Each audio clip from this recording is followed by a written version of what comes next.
The technique of in vitro fertilization, or IVF, removes several eggs from the ovary for fertilization in the laboratory.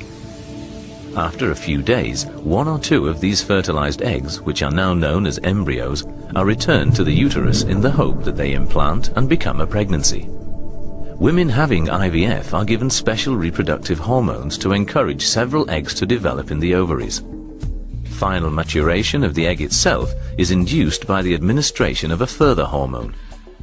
36 hours later, fluid containing the eggs is drawn from the ovary with a needle. This is usually performed under light sedation in a short outpatient procedure, with the doctor using ultrasound to check proceedings.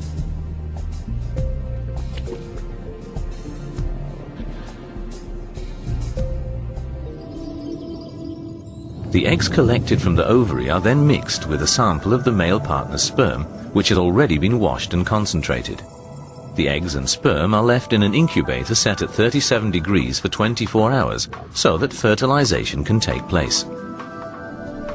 During this time, only one of the many sperm cells will penetrate the outer layer of the egg and achieve fertilization. Following fertilization, the cells divide and multiply and form an embryo. After 2 or 3 days, a healthy embryo will comprise around 8 cells. It is then transferred to the uterus by means of a thin, flexible tube, where it is left to implant and form a pregnancy.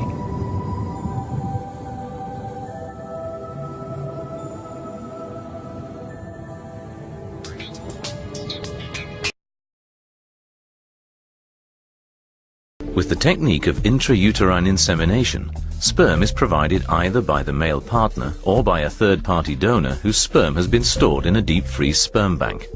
Before insemination, the sperm sample